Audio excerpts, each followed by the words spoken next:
This is Cerebral Cinema. Movies of the mind. Cerebral Cinema and the WON Radio Network present to you Superwoman. Yes, Superwoman, the dynamic crime fighter. Superwoman, the champion of justice. Superwoman, who in truth is mild-mannered Chicago news reporter Emily Nesbacher.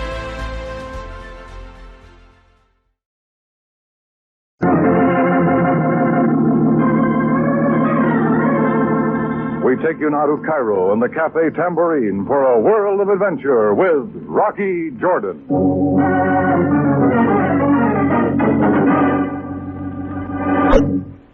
When I was a kid, nothing upset me as much as being accused of something I didn't do and having to take the punishment for it. Say, a little pants warming. Well, you can forget that after a while, but who can forget the real hot seat? This guy accused me of murder.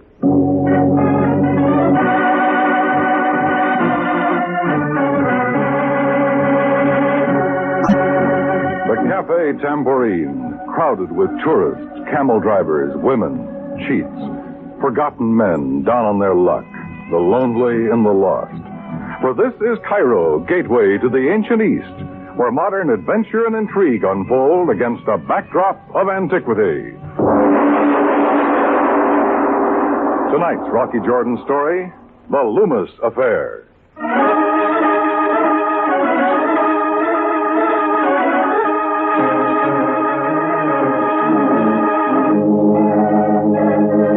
It was 5 after 11 when I walked into the Cairo Bank of Egypt and stepped up to the safety deposit box window. Good morning, sir. Could I help you?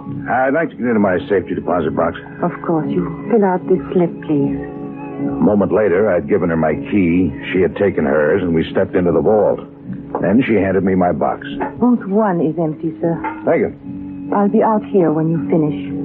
I stepped into booth 1, shut the door behind me. Then I opened my box.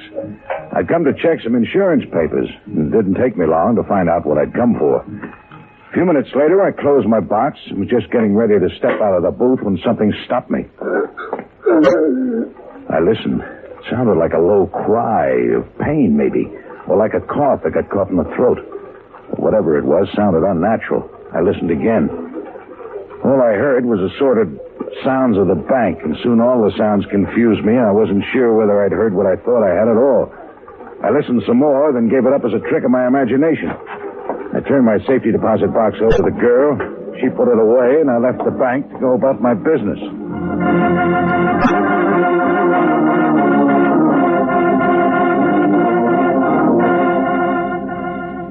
An hour later, I walked through the front door of my Cafe Tambourine. Sergeant Greco of the Cairo police was there, wearing his usual nasty look. And he wasted no time. Mr. Jordan, you are to accompany me to the police station. Yeah, what for? The Captain Sabaya will tell you when he wishes. Sorry, Greco, I got a lot of work to do. Perhaps I did not make myself sufficiently clear. You are under arrest. Arrest?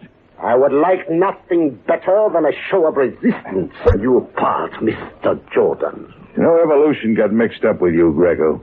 You should have come out with a white stripe down your back. Come on.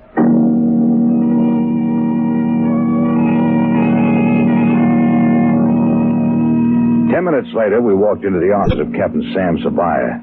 Sam was sitting behind his desk, looking real grim. But he wasn't alone. Sitting there, too, was the girl from the bank. Same one who had given me my safety deposit box. What's this all about, Sam? Sit down, Jordan. I haven't got time to sit down. I got a lot to do. I walk into the tambourine and this throwback to a weasel. Sit down, Jordan. You'll learn what this is about in due time. That is all, Sergeant Greco. Yes, Capitan. Now, Miss Farner, look at this man. Is he the one? Yes. He came into the bank this morning and I let him into the safety deposit vault. At what time? A few minutes past 11, Captain. The exact time is recorded on the slip of paper that he filled out. Tell me what happened after you gave him his safety deposit box. Well, booth 1 was empty, and I told him that he could use that one. He went into it and shut the door. A few minutes later, I saw him standing outside the booth. He handed me the box and left hurriedly. And then some minutes later, we discovered what had happened. Thank you, Miss Farmer. That will be all. Yes, Captain. Jordan, you of course know of a man named Frank Loomis. Yeah, I know him all right. I might even say that you once had a rather intense conflict with him, and not so long ago at that. I threw him out of my cafe, if that's what you mean. Loomis is a bum, you know that. He's taken a page out of the book of those old Chicago gangsters trying to set up a protection racket. Tried it on me, and I threw him out. You too, Jordan, appear to have taken a page out of the book of the Chicago gangsters you talk about. Frank Loomis was knifed to death in booth number 2 of the Cairo Bank of Egypt at approximately 11 o'clock. And you, Jordan, appear to be the one who killed him. Now, wait a minute, Sam. I have examined the evidence, Jordan. There is no question that you were in conflict with Loomis. There is no question that you were in the booth next to him at the approximate time he was killed. There are other booths. Someone else could have been on the other side of him. Booth 3 was empty. It is true that booths 4, 5, 6 were occupied and those people will be questioned. It's a matter of course. Hey, that list of names on your desk. Those are names of the people? Do not look to them for hope, Jordan. The evidence against you is too strong. Just what have you got, Sam? Let me explain first, Jordan, that Loomis's safety box was in the booth with him. It contained a packet of $5,000 in American money. Obviously, the motive for killing Loomis could not have been robbery, or the money would have been stolen. So far, that means nothing. The medical report shows that the knife severed a bone. It would require a person of strength to kill Loomis with a knife, as he was killed. Well, there are a lot of weightlifters in town. The inkwell in Loomis's booth had spilled, and Loomis, before he died, spelled out your name with his finger. You're serious, aren't you? There are some further things I wish to investigate. Just do not make any plans to leave Cairo. That is all for now. Well, Sam wasn't kidding, that was for sure. I felt like the tide was moving in because I knew what it meant to have Sam against you. Well, I walked to the corner, hailed a cab, and climbed in the back seat. Then I pulled a slip of paper out of my pocket, the one Sam had on his desk. It listed the names and addresses of the other 3 people who were in the bank booths at the time Loomis was knifed. I figured the killer had to be one of those. Name 1 was B. Mulak, 178 Sharia Ephraim Pasha. B. Mulak turned out to be a she pushing the century mark. She met me at the door with a crooked cane in one hand and an ivory-handled earphone in the other. What is it you ask? I said, do you know a man named Loomis? Who is? Loomis. L-O-O. At 11 o'clock this morning, you went to the Cairo Bank. If you say so, Effendi. You got your safety deposit box. If you say so, Effendi. You went into number 4 booth. Oh, fine too. Indeed it is, Effendi. It is the last one I have got. Oh, let it go. You don't know anything about Loomis. Loomis? Sorry, I must have the wrong place. Name 2 on the list was Nicholas Markidian, a high dignitary in the Greek Orthodox Church, and that turned out to be blind alley number 2. The last name on the list was Joseph Diato, address 17 Sharia Elmore. My cab pulled to a stop in front of his place late in the afternoon. I ran up the walk, rapped on the door. No answer, so I tried again. Read it. I'm looking for Joe Diato. He isn't here. I'll speak to whoever is. It'll be a one-way conversation. Nobody's here. Open it up with that door. I'll be looking for hinges. You're a smart guy. Gets results. All right, you're in. What do you want? You Joe Diato? Depends. I think you are. Those suitcases over there say you're going on a trip. That's my business. I'm making it mine. You know a guy named Frank Loomis? I've heard of him. He was knifed to death in one of the booths at the Cairo Bank this morning at 11. My condolences to Mrs. Loomis. You were in one of those booths at the bank around the same time Loomis was killed. Was I? Bank time record says so. You a cop? No, but the police will be here soon. Too late. I'll be gone. You look too good. I don't think I can let you go. I don't think you can stop me. Want to try? Joe Diato's hand slipped down into his pocket, and I had the feeling he was wrapping it around a gun. Then he just stood there waiting for me to come forward. I figured there was no percentage in it, so I pivoted and walked out of the place, hoping to make him think I'd given it up. I got into my cab and had the cabbie pull to a stop around the corner. I didn't have to wait long. A few moments later, another cab went by, Diato in the back seat. So I tagged him. He ended up at the Cairo airport, and I saw him disappear into the crowd. I started out after him, and I heard the PA speak. For Athens, Rome, Geneva, and Paris. Now loading. Gate 2. That was it, the Otto's plane. I had to move faster. I pushed my way toward Gate 2, but I never made it. A heavy hand grabbed my arm and spun me around. Oh, Mr. Jordan, I find you here at the airport. Get your hand off me, Greco. You're getting my sleeve wet.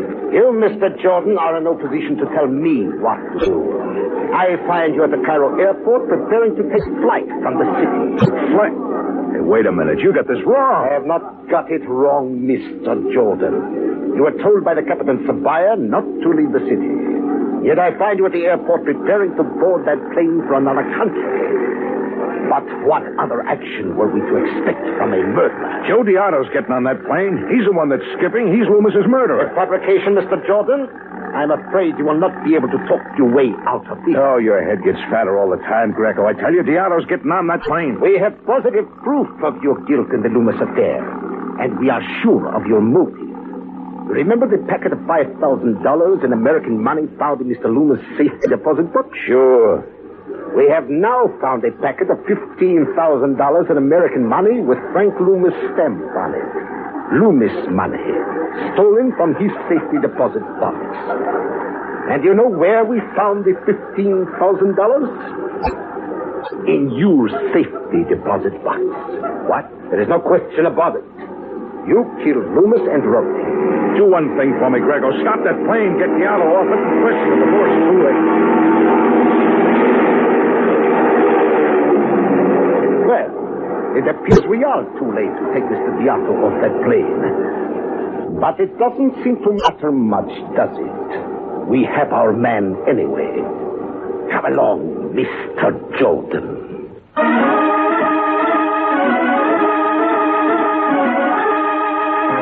Well, I was sitting in the neatest frame since Whistler's mother. Loomis was dead, and as far as the police were concerned, I was it.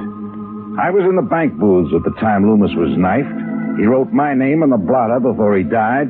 His money turned up in my safety deposit box. And to top it off, Joe Diato, the guy Sam should have had in my place, was winging his way out of the country. I began to feel real trapped.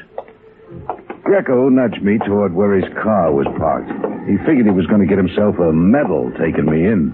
He shall ride in my car, Mr. Jordan. Aren't you taking a chance with me, Greco? You and I alone? We will not be alone. Abdullah is in the back seat. Into the back seat, Mr. Jordan. Abdullah! Don't shout, Sergeant, and don't reach for your gun. I have mine pointing right at you. The voice came from the back seat of Greco's closed car, but I couldn't see the face. All I could see was an overcoat and a pistol. But it wasn't Abdullah, that was sure.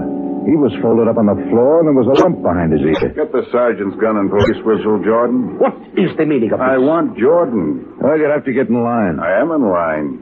At the head of it. Coming? Or would you rather stay with the police? No, I'll take the change. So, Mr. Jordan, you think you are escaping from the law? This will go hard with you. Keep quiet and pull your friend out of the car, or we'll take him with us. Now, go on. Yes. Yes, of course.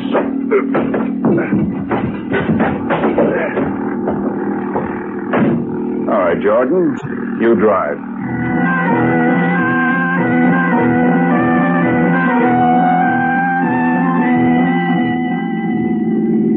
You better keep to the back streets, Jordan. You still got that gun on me? Oh, I'm a friend. Yeah? What's the name? Bartlett. Well, that draws a blank. Why don't you move up the front seat so I can see your face? It's not much to look at. Well, how about a reason, then? Why'd you spring me from Greco? I don't think you killed Loomis. Police say I did. They've been wrong before. Well, they got a pretty good case. I was there at the time Loomis was killed. His money turned up in my safety deposit box. Robbery? That proves my point. Loomis wasn't killed on account of money. He's not the type. He's the kind who gets it out of hatred or revenge or something like that. Sound like you know a lot about him. I do. Then who killed him? That's what I thought you could tell me. What's your interest? I want Loomis's killer. Oh, I think I get it now. You spring me from the police so you can pump me for information. It's fair. Your freedom for the killer's name. Well, I'd say Joe Diato. Joe Diato, huh? Could be. He was on that plane that took off from the Cairo airport. Where to? He didn't say. Pull to a stop, Jordan. What now? You're getting out. I'm going to drive. Jordan, I've got some advice for you. Get yourself to the nearest private airfield and hop a plane out of the country. Maybe I will. But don't go Joe Diato's way. He's for me. Sorry, Bartlett. I think I will have to go his way. He's my out. Maybe. But you're a sucker, Jordan, if you don't play it safe. Go to South America. I don't like the climate. Okay. But I got a feeling you're asking for trouble.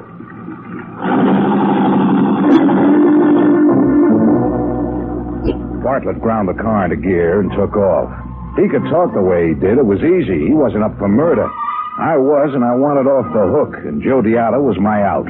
I had to find out where he went. I found a telephone and put a quick call into the airplane office. Yes? This is Mr. Lambert of the British Embassy. I'd like to make an inquiry about your flight 673. Yes, sir. You had a passenger on the plane named Joseph Diato.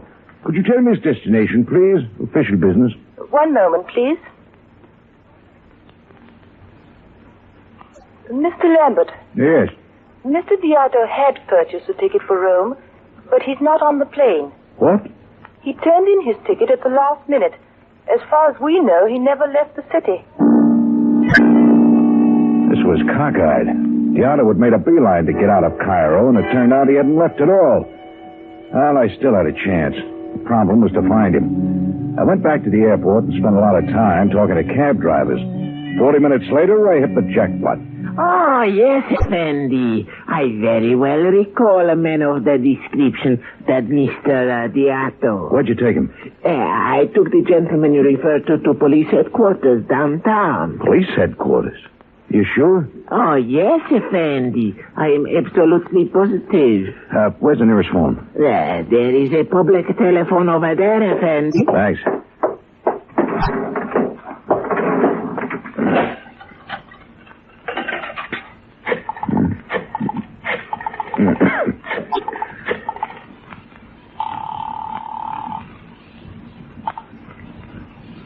Captain Sam Ceballos speaking. Sam. Jordan, turn yourself in. You are in enough trouble already without trying to escape. Let's talk about Joe Diato. Oh, yes, Joe Diato. I understand he ended up down at headquarters. Yes, Jordan. Mr. Diato is here even now. Well, did you get anywhere, Sam? Can you track him? I understand, Jordan, that you are of the opinion Mr. Diato killed Frank Loomis. Yeah, that's right. Jordan, we have questioned Mr. Diato extensively. In fact, he kindly postponed his trip to Rome, Italy, just so that we could talk to him. For your information, Mr. Diato is an agent of your own American police force who was in Cairo on special business.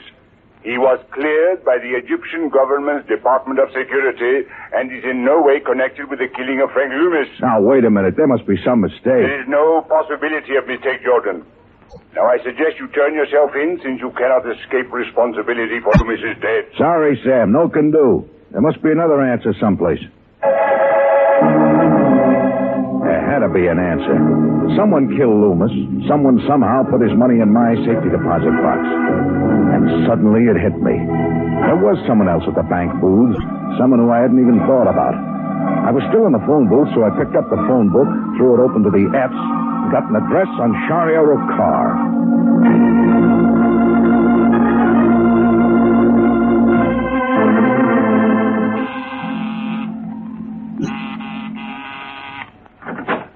Hi. Oh, Mr. Jordan. Surprise, Miss Farnham? Well, I'll come in if you don't mind. I don't think that you... Thank you. You shouldn't be here, Mr. Jordan.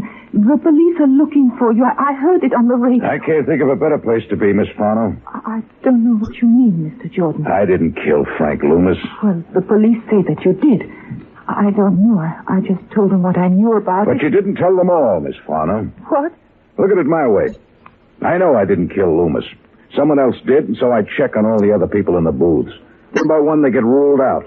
But then there's someone else who had access to every booth. Someone who looks real innocent, but who had a better chance than anyone. You. Mr. Jordan. I'm not finished.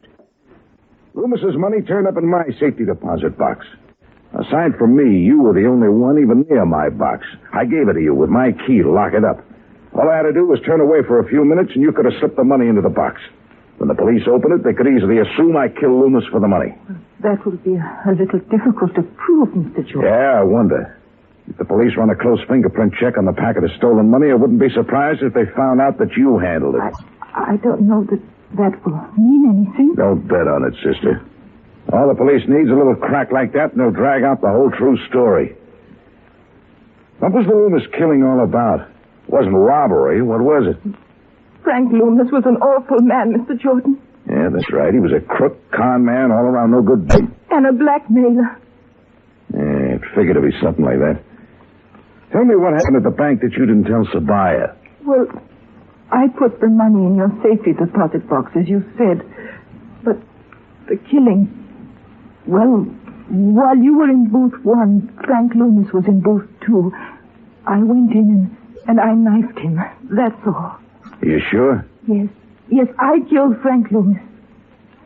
No, you didn't, Miss Farnham. Oh.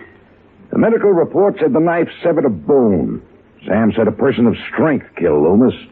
A skinny little girl like you couldn't have done it.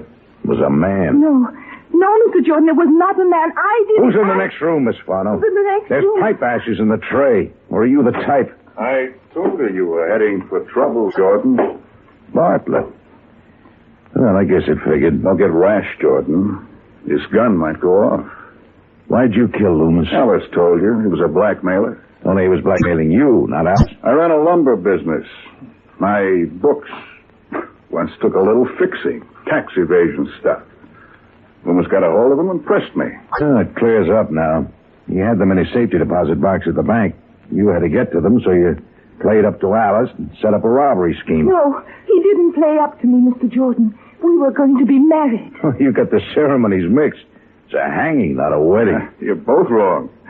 No hanging, no wedding. What do you mean, Bart? It's a double shooting right now. I don't need you anymore, Alice. Bart! What do you take me for? Do you think I have to settle myself with a mouse like you? Bart, you don't mean that after all It was a game, baby, only you didn't see it.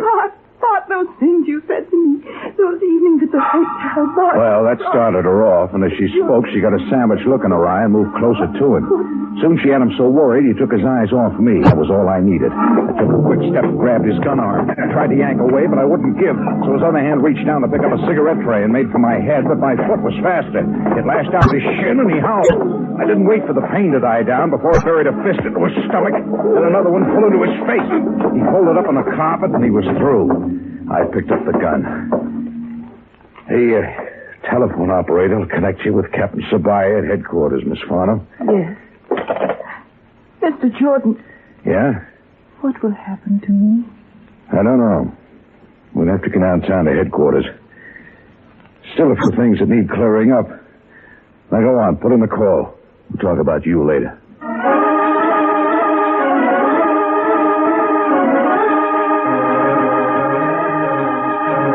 Well, it didn't take Sam long to show. I told him what had happened, and Alice Farno verified it. Sam threw Bartlett into the wagon and took him in. Alice Farno and I went back to Sam's office in his limousine. Later, Sam poured a round of coffee, and we went into some of the other things that hadn't been cleared up. What I should like to know, Miss Farno, is why you placed the stolen money into Jordan's safety deposit box. I didn't know that it was stolen, Captain. Bart told me that Mr. Jordan was going to help him, and that the money was Bart's payment to Mr. Jordan. I see. Hey, about my name on the blotter, Miss Farno. Bartlett spilled the ink and took Loomis's hand after he was dead and wrote my name with his finger? Yes. Why did Bartlett snatch me away from Greco? What was all that song and dance he gave me about looking for Loomis's killer? I don't know why he said that to you, except well, perhaps to keep you from becoming suspicious of him. But I do know that I asked him to free you from the police if he could. I could not see you convicted of a killing that you did not do. Well, what now, Sam? I suggest that you, Miss Farno, go home and rest, and we will contact you later. Yes, Captain Sabaya. Goodbye, Captain Sabaya. Goodbye, Mr. Jordan. Sad case, Jordan. What are you going to do with us, huh? Well, I have some alternative I could charge her with accessory to the murder of Frank Loomis, or I could simply charge her with accessory to the robbery of Loomis's money. Or I could let her go. Thanks, Ed. I did not say I would let her go, Jordan. Well, let's look at it this way. I got a couple of alternatives, too. I could sue you for false arrest, defamation of character, and raise a lot of noise. Or we'll let you go. I see your point, Jordan. Shall we consider the incident closed?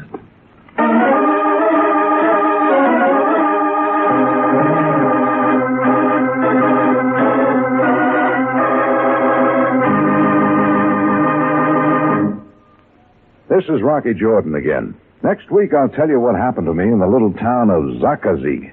It's north and east from Cairo on the Delta at an important crossroads. There's a small hotel and a small graveyard. I came pretty close to being a guest in both places.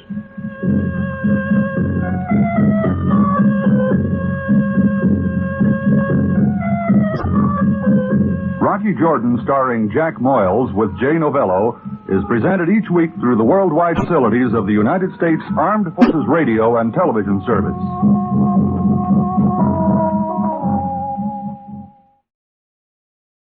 Cerebral Cinema hopes you have enjoyed this movie of the mind.